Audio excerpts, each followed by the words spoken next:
Takk fyrir, gaman að sjá okkur hérna svona mörg.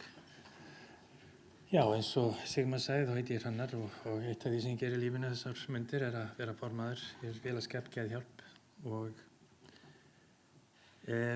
við vorum að leita að yfirskrift fyrir þessa ráðstefnu og þetta einhvern veginn kom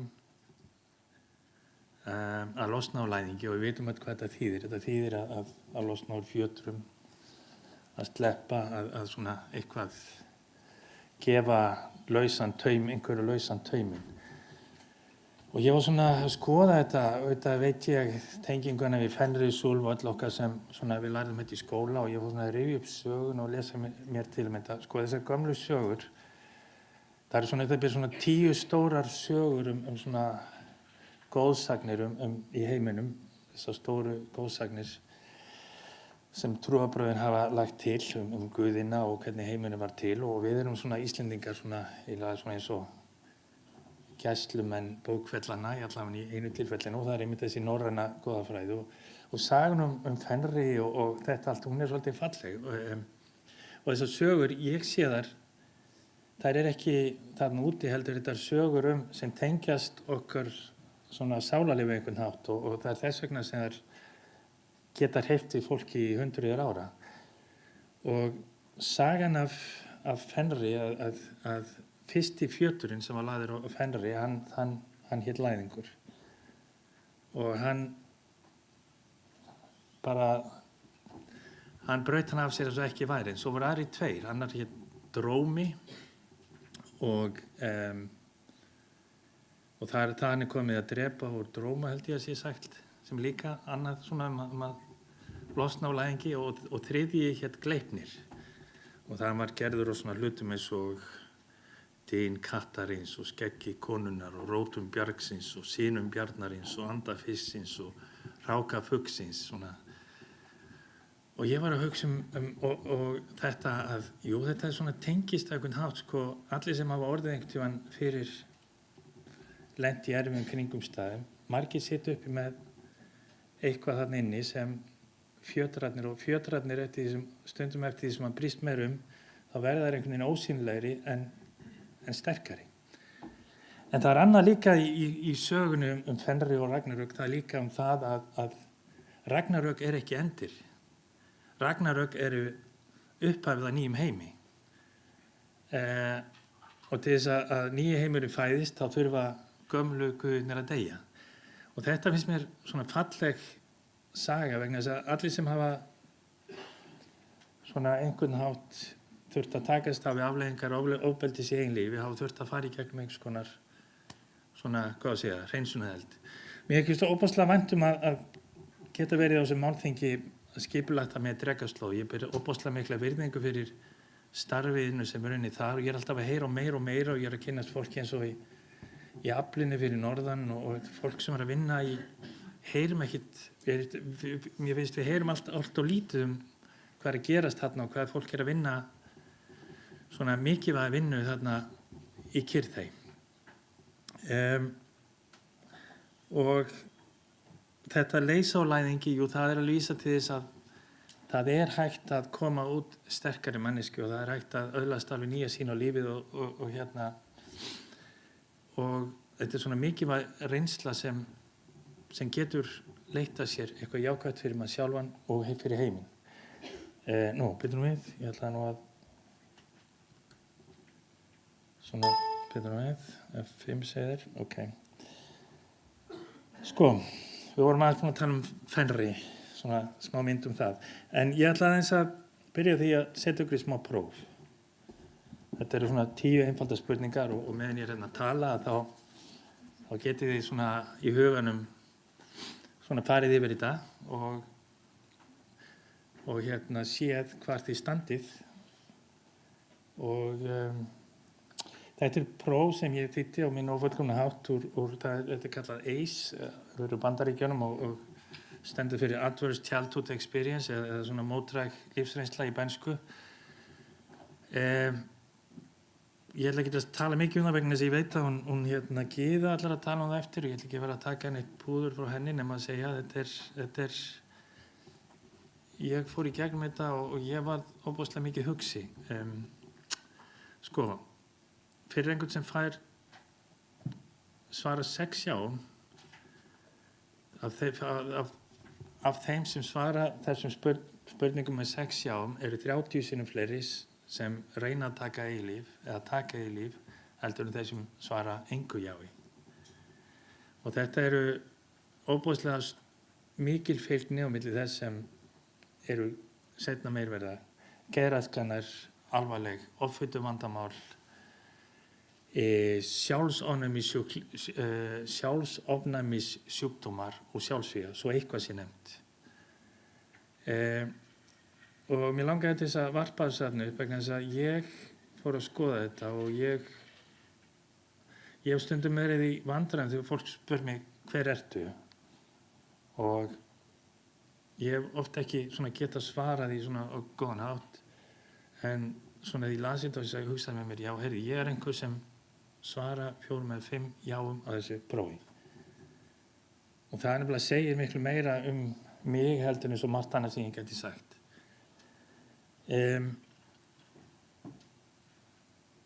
Fólk verður fyrir ofbeldi og það bregst á ýmsan hátt og upplifar erfiðar kringumstæður og það reynir einhvern veginn að svara þeim. Sumir verða grínistar eða leikarar eða sumir fara út í glæpi, sumir enda á hrauninu, sumir verða alkohólistar. Þetta er allt svona einhverja leiðir sem við veljum til að fást við sársauka. Ég fór í mjög áhugaverða svona rannsóknarlega einhverju mitt líf fyrir ekkert svo mörgum árum síðan. Og ég sá svona mína lífssögu svolítið kristallast í svona atviki sem ég upplifði á bænsku heimili mínu, að sé að ég upplifði og mín fjölskylda við upplifðum svona mjög erfið tímabil sem voru 5 ár og með miklu heimilisofbeldi og mín viðbrögð sá ég í því að á jóladagur, ég hef verið 14 ára gamall held ég, og móðir mín biður okkur hjálp vegna þess að stjúpi mín hafði árið þar á undan gengið nærri líkamlega. Og í þessum kringumstæðum að þá eldri bróðir minn sem er 3 árum eldri að hann ætlar að fara í slag við hann. Ég sem var yngri að ég fraus í sófanum. Og seinna eru það svona svolítið mín viðbrögð að sé að vera fastur í kringumstæðum og geta ekki svarað þeim. Og þetta eru svona önnur viðbrögð sem fólk sýnir í svona kringumstæðum. Eru svona það sem við köllum flótta átakasvörun, það er að segja að við annarkvort förum, adrenalíni fer á fullt og við förum í slagsmálahaminn eða hlöfum í burtu og svo eru hinir sem bara frjósa fastir og bara geta sig hvergi hrært. Og ég fann þetta seinna í lífinu í ýmiss konar kringumstæðum að ég var fastur, ég gat ekki svarað þeim og mín leið í ágreiningi vegna þess að ég ætlaði ekki að beita neina ofbeldi sjálfur var svo að láta mig hverfa, sem er auðvitað svona ágætis leið til að fást ekki við ágreining en stundum bara þarf maður að geta gert á einhvern hátt og stundum þarf maður þarf að kunna leiði til að gera það á þess að beita ofbeldi. Og það er líka, þetta tengist minnin okkar, þess vegna eru sögur svo mikilvæg vegna þess að sögur, minnið okkar starfa þannig að við höfum vinnað einhverju og það er upphaf og það er miðja og það er endir. Þannig að við hugsum þetta málþing og það byrjaði þarna og svo kom þessi og svo búið. Sumarfrí í fyrra, þú farið þangað og skoði þetta safn og gist þessu hótel og svo kom ég heim. Þetta er svona minnið og hvert skil sem við rifumst upp það verður til ný minning, ný saga. Það er dýnamískt. En þetta svona, þessum kallum áfallaminni, það er öðruvísi að maður er fastur. Maður er fastur í atburðinu, maður er fastur í upplifuninni. Það er, annarkvort er það að maður rifir upp hennar atburð og adrenalín fer að fullt og hjartslátturinn og andardrátturinn og óttinn og allt þetta kemur upp. Hinn viðbrögðin eru að það verður bara doði. Það er bara doði og það verður svona aðskilnaður á milli þess sem svona hugmyndaheimsins og svona hjartans og tilfinningan og maður svona útilokar annað og það verður ekki svona samgangur einhvern veginn á milli. Ég lærði að með mörgum tilraunum þá lærði ég að takast á við þetta og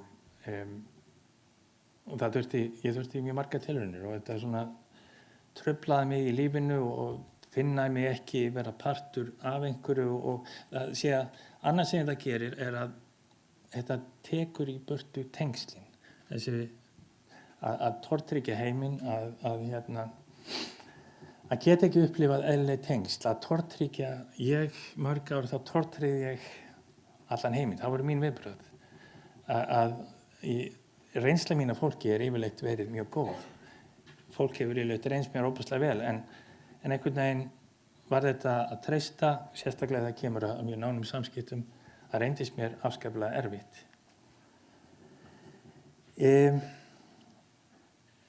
Ég held að þetta sé óbúslega mikið spurningum og við þurfum að tala um það hvað við gerum við sársaukann, hvernig bregðumst við við, því öll eigum við einhverjar minningar sársauka. Þetta er líka spurningum kynslóðina, vegna þess að við erum stundum að taka við einhverju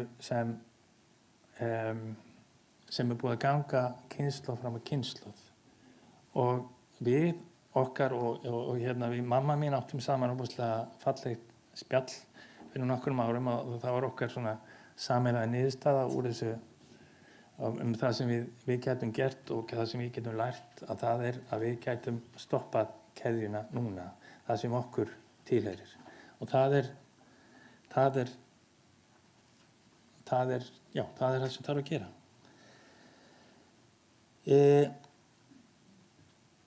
Ég svona upplifið það í mínum, ég svona gaf þessu ýmis nöfn þegar ég var að fást við mína hluti og eitt af því var þunglyndi, en ég sé það núna að þetta þunglyndi var þessi vanmáttur að geta ekki svarað heiminum, að geta ekki, gefið rétt svör.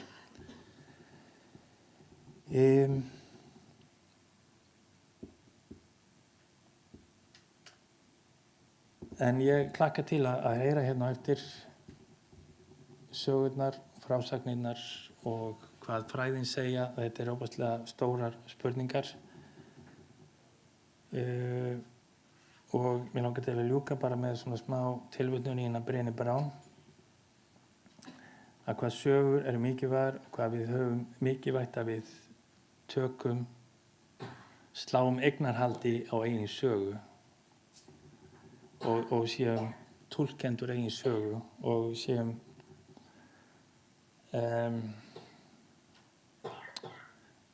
bara góð við okkur og það eru alls konar hluti sem koma fyrir okkur og við eigum bara allt gott skilið. Takk fyrir mig.